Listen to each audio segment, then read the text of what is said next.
की, उस भागीरथी में स्नान किया और एक अद्भुत विलक्षण आध्यात्मिक शांति हम अपने अंतस में महसूस कर रहे हैं, क्योंकि अनिर्वचनीय है। हम अपनी प्रार्थना जो कि ईश वंदना करते हैं, उसमें दो पंक्तियां आती हैं, व्यक्त तुम ही अव्यक्त तुम ही हो, सत चित आनंद रूप विभो, गुणागार गोतीत अगोचर, अनुभव गम्य अजय प्रभु। ये सब कुछ कह देती हैं उस गुरु सत्ता की महिमा के बारे में। और इसकी व्याख्या से पूर्व एक बात और कहना चाहूंगा कि संत मत में गुरु और ईश्वर में कोई भेद नहीं। एक बार प्रश्न किया था किसी महापुरुष ने, ऐसी वार्ता चल रही थी गुरु महाराज के साथ में। उनका कहना था कि हमारा ऐसा मानना है कि गुरु और ईश्वर जो हैं वो एक समान होते हैं। तो गुरु महाराज साहब का उत्तर बड़ा संक्षिप्त परंतु सार गर्भित था कि भाई हमारा तो दूसरा ही मान्यता है, हम तो एक दूसरी ही बात मानते हैं, और वो ये कि गुरु ही ईश्वर है, ईश्वरवत नहीं है, ईश्वर के समान नहीं है। तो वो जो पंक्ति जिस महिमा का वर्णन करती है, व्यक्त तुम्ही अव्यक्त तुम्ही हो, हे परम चैतन्य गुरु सत्ता, आप व्यक्त भी हैं, अव्यक्त भी है, सत चित आनंद रूप और विभो। आप सत हैं, जो कभी जिसका किसी भी काल में अभाव नहीं है, परम शाश्वत।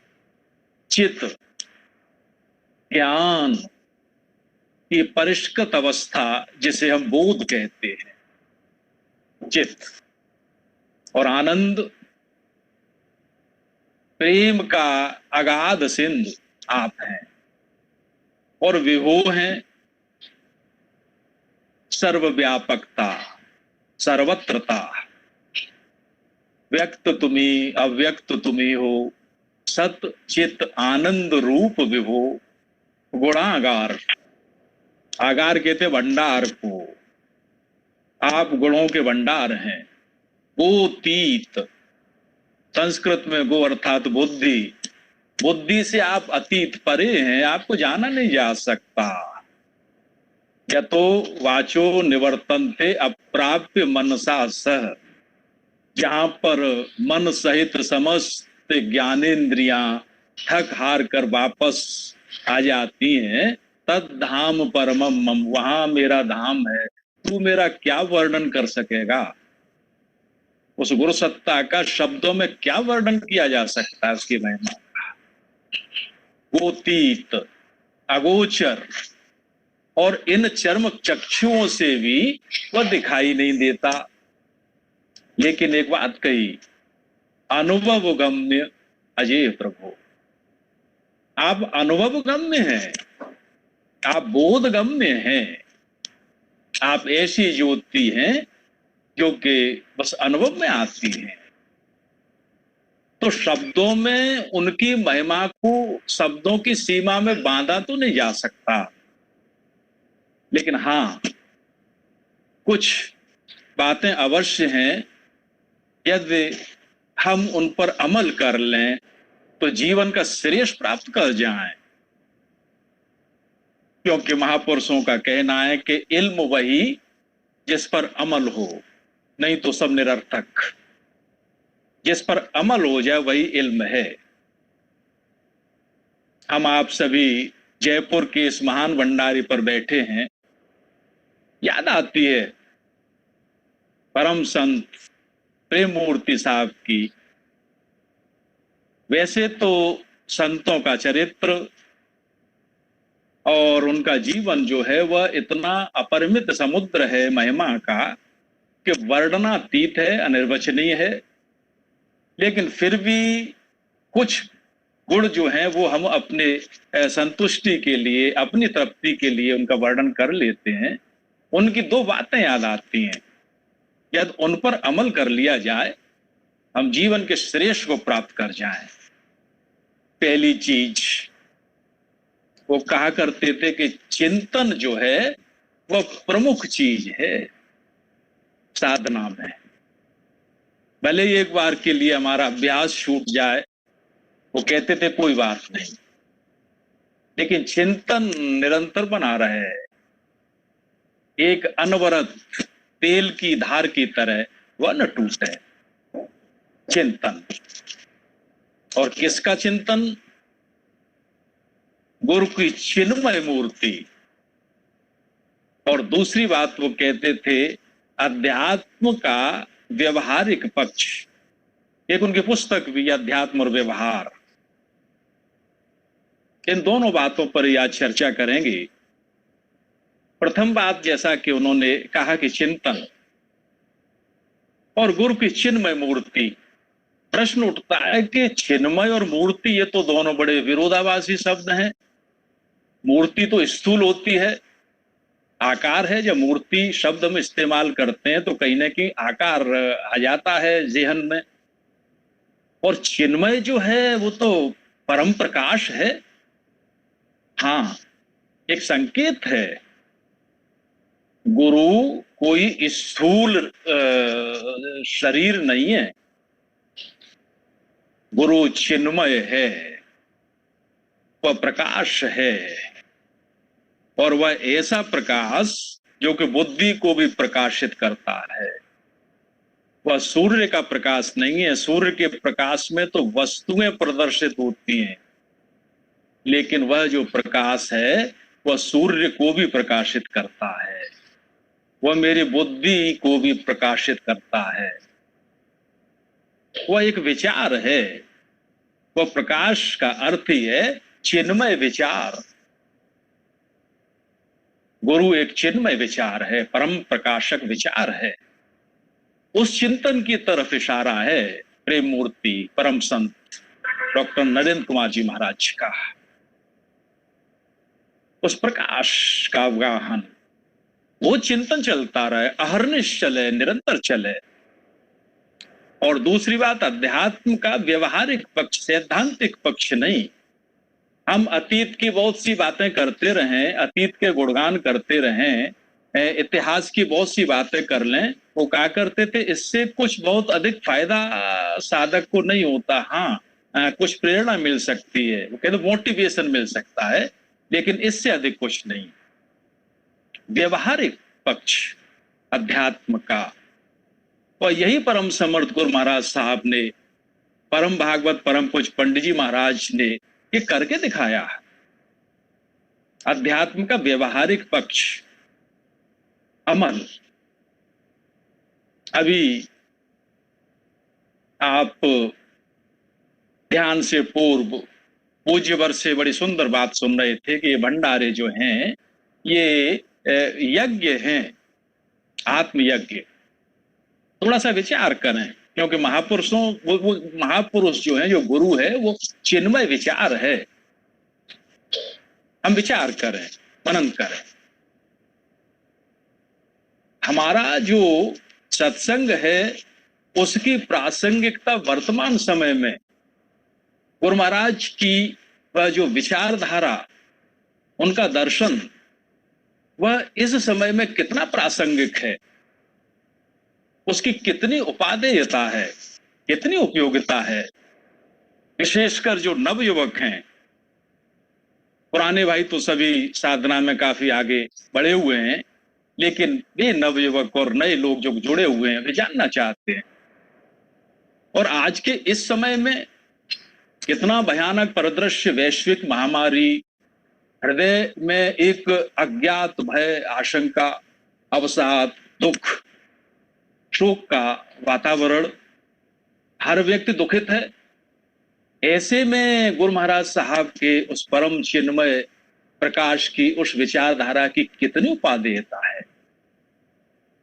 अभी पूर्व के वक्ता से आप सुन रहे थे, भंडारे आत्मिक यज्ञ हैं। हम विचार करें, 3 शब्द हैं, यज्ञ, दान और तप। ये तीनों को थोड़ा सा हम पकड़ें गहराई से, और इनके तीनों चीजों के समानांतर 3 शब्द हो रहे जो कि इनसे जुड़े हुए हैं। प्रथम सृष्टि, दूसरा समष्टि और तीसरा व्यष्टि। एक बार प्रश्न किया था किसी ने गुरु महाराज साहब से कि यज्ञ, दान और तप, इसका क्या महत्व है। बड़ी सुंदर सी बात कही थी।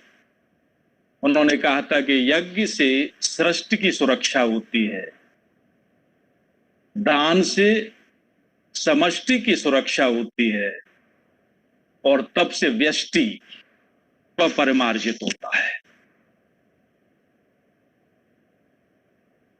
हम मनन करें, गहराई से डूबें, उतरें, क्योंकि महापुरुषों के एक एक शब्द जो हैं वो अनुभूति रत्नाकर हैं। गुरु महाराज साहब की पुस्तक का जो शीर्षक है वह भी साधना के अनुभव है। अनुभव शब्द इस्तेमाल किया है उन्होंने, वो कोई थ्योरी नहीं है, सिद्धांत नहीं है, अनुभव हैं उनके। तो उन्होंने कहा कि ये 3 चीजें हैं। सबसे पहले सृष्टि, ये समग्र सृष्टि जिसके अंदर सूरज, चांद, तारे या अंतरिक्ष सब कुछ समाया हुआ है, अनंत तक जाती है सृष्टि, इसका अनंत विस्तार है। और इसका कितना सुंदर प्रबंध है, कितने अनुशासित तरीके से यह सृष्टि चल रही है। सूरज अपने समय पर उगता है, चंदा अपने समय पर, पृथ्वी अपनी दूरी पर अपने घूमती है 24 घंटे में। किस तरीके से वर्ष भर में 365 दिन में वो अपना पूरा ऑर्बिट पूरा करती है। ये जो सारी चीजें सृष्टि का कितना सुंदर संचालन है। यदि यह संचालन 1 सेकंड के करोड़ों हिस्से के लिए भी अगर व्यवधान आ जाए, सृष्टि नष्ट हो जाए, और सृष्टि नष्ट हो जाएगी तो मानवता कहां सुरक्षित रहेगी। इसलिए सृष्टि की सुरक्षा प्रथम दायित्व है। और वो कहते हैं कि सृष्टि की जो सुरक्षा है वह यज्ञ से होगी। सृष्टि की सुरक्षा सृष्टि जोड़ी यज्ञ से। यज्ञ क्या है, बड़ी सुंदर बात। यह जो अंतरिक्ष है यह विचारों से ठसाठस भरा है। जैसे भौतिक शास्त्र कहती है कि यहां एनर्जी के सिवा कुछ है ही नहीं। ये सारी सृष्टि जो है वो सिर्फ ऊर्जा है और कुछ नहीं है यहाँ। और परम पूज परम भागवत पंडित जी महाराज कहते हैं कि यह जो अंतरिक्ष है यह विचारों से ठसाठस भरा हुआ है। यह संसार के उपदेशक यदि थोड़ा सा बोलना कम कर दें और अपने विचारों को, सुंदर विचारों को अंतरिक्ष में प्रेषित करने लगे, मानवता का बहुत बड़ा कल्याण हो जाए। बहुत बड़ा संदेश है इस बात में। हम जब भंडारों में बैठते हैं तो एकत्रित होकर हमारे जो यह हृदय से जो सुंदर विचारों की जो नाली निकलती है, सकारात्मक विचारों की, यह घनीभूत होकर अंतरिक्ष तक जाती है।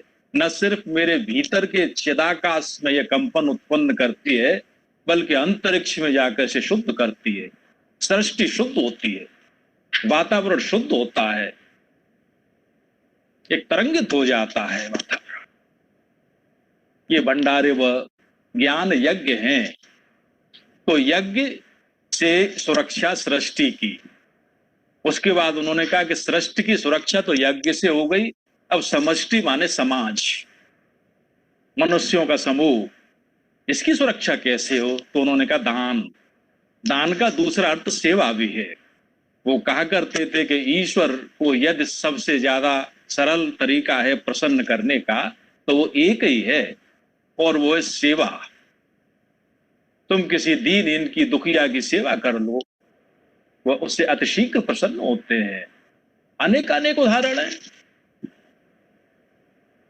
और जब वह भाव आ जाया करते हैं, दान का अर्थ ये दीयते इति दानम, जो दिया जाता है वह दान है।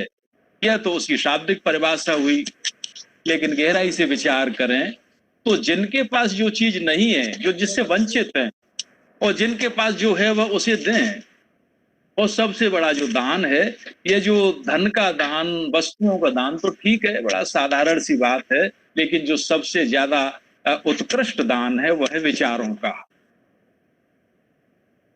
समाज में जो दुख है, जो कष्ट है, वह नकारात्मक विचारों के कारण ही तो है। आज हम देखते हैं कि युवा वर्ग है वो बड़े अवसाद का शिकार है, बड़े नकारात्मक ऊर्जा चारों तरफ फैली हुई है। ये सब विचारों की वजह से ही तो है। यदि हमारे पास सुंदर विचार हैं और उन सुंदर विचारों को जब हम समाज में बांटेंगे तो हम देखेंगे उसमें उससे समता आएगी, एक समानता आएगी, एक शिष्ट आचरण का विस्तार होगा, प्रसार होगा, एक शालीनता, एक सभ्यता, और मेरे भीतर भी एक तृप्ति का भाव आएगा कि मेरा दायित्व था, समाज के प्रति ऋण था, समाज के ऊपर ऋण होता है, वो मैंने उतारा। इससे समाज की सुरक्षा होगी। सृष्टि की सुरक्षा जो थी वह हुई यज्ञ से, समष्टि की सुरक्षा हुई दान से, और वो जो सेवा जो होती है वो कहाँ तक जाती है कि जब मैं अपनी उस परम अवस्था को प्राप्त होता हूं तो मुझे फिर वही नजर आता है सब में। हर देश में तू, हर वेश में तू, तेरे नाम अनेक तो एक ही है। सेवा एक छोटा सा उदाहरण परम भागवत परम पूज्य पंडित जी महाराज का याद आता है। चुलावली में बारिश के दिनों में चौमासे के दिन पे यहाँ धर्मशाला में भंडारा हुआ करता है, तो उसी के बगल में तालाब है। पुराने भाइयों ने देखा होगा, लबालब भरा हुआ था। पहले गांवों में बहुत बड़े तालाब होते थे, तो तालाब की लहरों ने एक कछुए को खूब दूर फेंक दिया बाहर। गांव के शरारती बच्चे उस कछुए को बस कौतुक समझ के उसमें पत्थर कंकड़ इत्यादि मार रहे थे। तो भयभीत था, वह तालाब की तरफ जाने की कोशिश करता तो अपने उस गर्दन को बाहर निकालता, उसमें फिर मारते। जख्मी हो चुका था, लहूलुहान था, बड़ा कारुणिक अवस्था थी। परम भागवत पंडित जी महाराज उधर से गुजरे, देखा, बच्चों को वहां से उन्होंने हटाया, डांटा, और अपना स्वच्छ सा गमछा था, उस कछुए को उस गमछे में रखा, तालाब के किनारे तक आए और उसको रख दिया किनारे पे। वो कछुआ कुछ पल तो भयभीत रहा, लेकिन जब उसने देखा कि शायद अब मैं सुरक्षित हूं, उसने अपनी वह गर्दन निकाली और अपने नन्हे नन्हे पंजे निकाले, धीरे धीरे रेंगता हुआ तालाब में प्रवेश करने लगा। लेकिन तालाब में प्रवेश करने से पहले उसने गर्दन मोड़ी, देखा परम भागवत परम पूज्य पंडित जी महाराज की उस अनुभव को वो लिखते हैं कि मेरी आंखें जब उसकी नन्ही नन्ही मोती सी आंखों से मिली तो मुझे ऐसा अनुभव हो रहा था मानो मुझे वो लाखों आशीष दे रहा हो। और जीवन में मैंने जब उस पल जितना हल्का महसूस किया शायद फिर कभी न कर सका। वो कछुआ तो प्रवेश कर गया, परम भागवत परम पूज्य पंडित जी महाराज को लाखों आशीष दे गया। सेवा, वह भाव, वह दान, उससे समता आती है।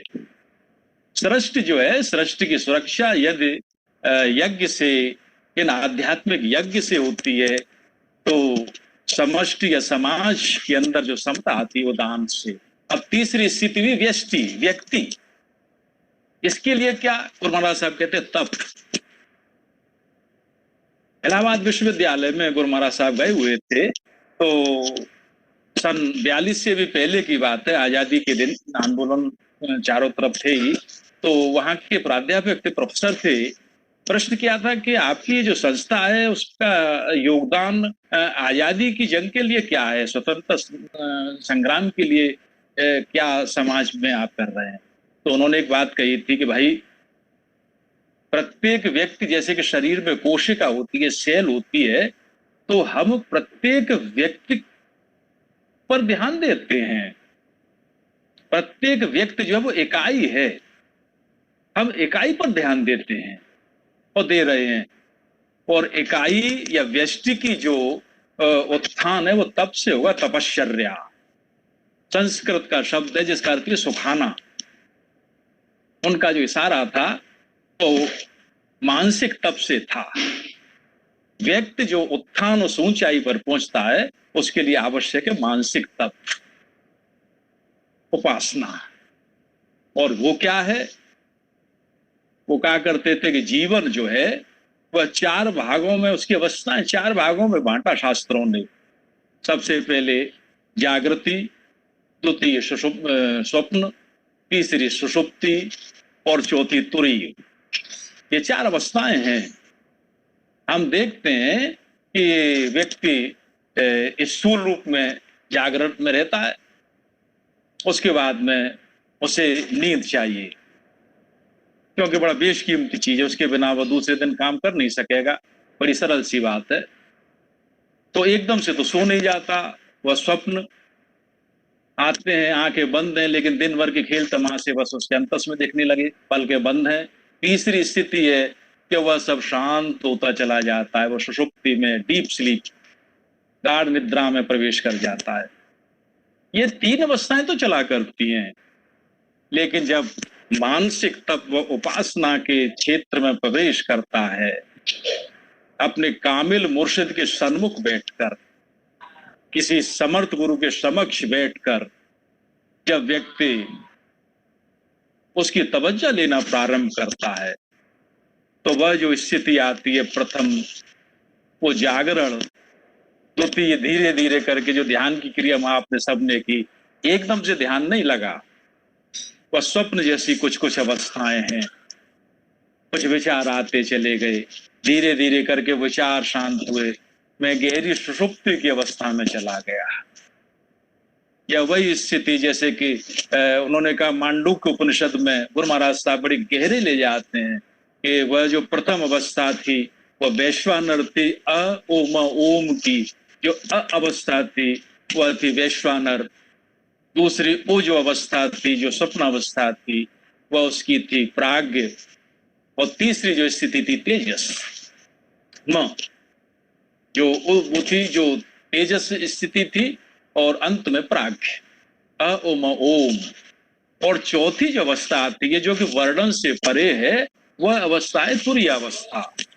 ये जीवन के चार भाग, ये मानसिक तप करते करते उपासना योग के द्वारा हमें वह अवस्था प्राप्त होती है। और जिस प्रकार से जीवन की यह चार अवस्थाएं हैं, इसी प्रकार से साधना की भी चार अवस्थाएं हैं। कर्म, उपासना, ज्ञान और साक्षात्कार। कर्म से मल दूर होते हैं, उपासना से विक्षेप, ज्ञान से आवरण, और उसके बाद है दर्शन। वो कहते हैं कि जब दर्शन का एक जो क्षेत्र आया, जो दर्शन आया, तो फिर संसार नहीं रह जाता। कितनी गहरी बात। व्यष्ट जो है वह क्षेत्र में प्रवेश कर जाता है, प्रत्येक व्यक्ति तप के ये तपश्चर्या के द्वारा। तो आज के इस समय में कितनी गहरी उपयोगिता है गुरु महाराज के दर्शन की, जिसमें कि सृष्टि की भी सुरक्षा त्राय त्राय कर रही है। सृष्टि दुखी है, हम नहीं समझ पा रहे क्या करें। किंकर्तव्य विमूढ़ता की स्थिति है। वह योगेश्वर परमात्मन कृष्ण की तरह वह चिन्मय मूर्ति हमें दिशा देती है। उनका वह जो विचार है वह हमें एक दिशा प्रदान करता है। सृष्टि की सुरक्षा यज्ञ से, ऐसे जो ज्ञान यज्ञ हुआ करते हैं ऐसे भंडारे, समष्टि समाज की सुरक्षा सेवा से, दान से, और व्यष्टि की सुरक्षा उपासना से, तब से मैं उस अवस्था को प्राप्त कर जाता हूं जहां दर्शन है, और जहां दर्शन है फिर संसार नहीं रह जाता। बात इतनी है कि हम वो विश्वास और श्रद्धा की कहीं ना कहीं कमी आ जाती। भवानी शंकरो वंदे श्रद्धा विश्वास रूपिणो याभ्याम विना न पश्यन्ति सिद्धा स्वात्साद स्तमीश्वर। भगवान शंकर यदि विश्वास है तो मां भवानी श्रद्धा है। विश्वास रूपी वृक्ष में श्रद्धा का जल सींचते रहें, काम बनते देर नहीं लगती। उन्हीं की वाणी है, भाई कुछ पल मेरे सन्मुख बैठ जाओ, कितनी सुंदर सी बात कही। बहुत से मैंने सुना है, बहुत ये कहते हैं कि हमें कुछ नहीं करना, सब गुरु महाराज ही करेंगे, हम तो बैठ जाएं। स्वामी विवेकानंद कहते हैं कि हाँ, बात तो ठीक मालूम पड़ती है कि हमें कुछ नहीं करना, जो कुछ करेंगे गुरु करेंगे, लेकिन वह तब ठीक जान पड़ता है जब तुम्हारा समर्पण हो जाए।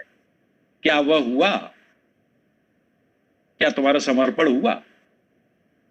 और उसके लिए उन्होंने कहा कि जैसा कि सुबह आप परम पूज्य टूंडा वाले बड़े बाबू जी से सुन रहे थे कि निज कृपा बड़ी आवश्यक है, हम अपने ऊपर कृपा करें, एक छटपटाहट हो, मेरे गुरु मुझे देख रहे हैं, भय हो और भरोसा हो, उनके एक एक शब्दों पर हम अमल करें। वो हिजाब बताया करते थे कि देखो भाई, 6 हिजाब हैं। एक सूफी का उदाहरण दिया करते थे कि हिजाब कहते हैं पर्दों को, 3 हिजाब जो हैं वह साधारण या आम के लिए हैं और 3 हिजाब खास के लिए हैं, आम साधक आम लोगों के लिए, वो सूफी कहते थे। वो 3 हिजाब जो है वो कौन से हैं? उन्होंने कहा एक नफ्स पर, एक खल्क पर और दुनिया की चाह। इस पर पर्दा डाले रहना। नफ्स कहते हैं अहंकार को, खल्क जो है वो दुनिया और उसकी तीसरी दुनिया की चाह। भीड़ भाड़ से बचे रहना और दुनिया की ज्यादा कामना मत करना। ये तो आम लोगों के लिए 3 पर्दे हैं। और खास के लिए विशेषकर आचार्यों की बात की तरफ इशारा है गुरु महाराज साहब का।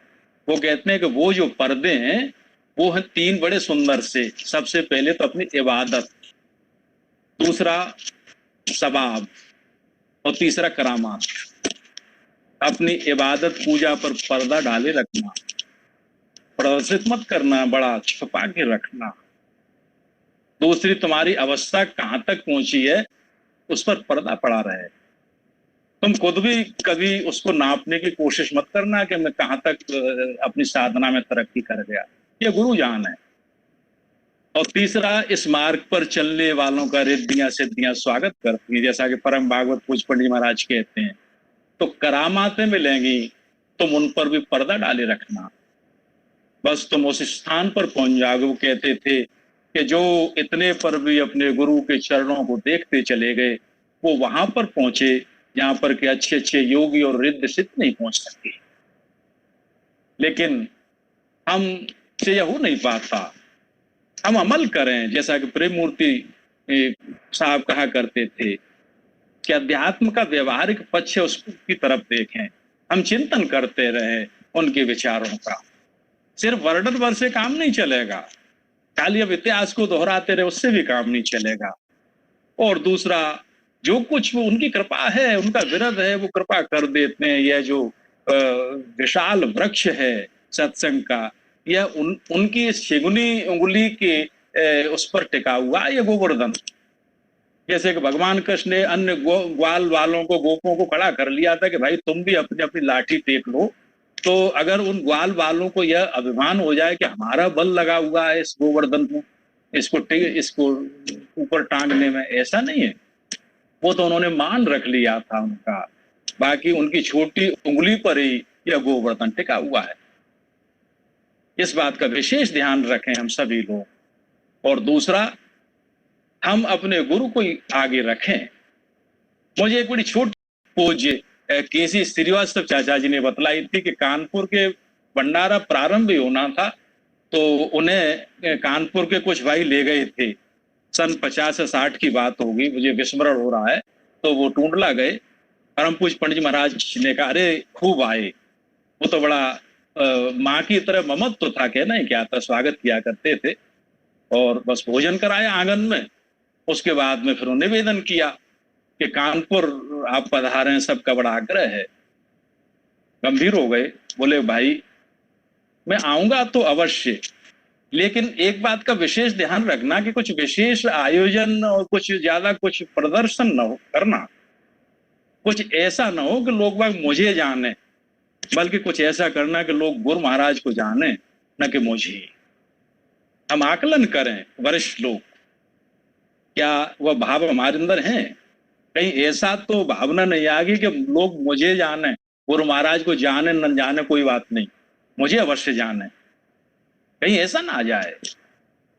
इसीलिए उनसे प्रार्थना करते रहे इसी चीज के लिए, क्योंकि ज्ञान वही है यहाँ पर कि निरहंकारता आ जाए, यहाँ पर के मद न रहे, यहाँ पर के अहंकार न रहे कि मैं करता हूं, करने वाले वो हैं। बस ये उनके चिंतन है। हम जयपुर के इस महान पवित्र भंडारे में बैठे हैं, कितनी सुंदर सुंदर उन्होंने विचार दिए।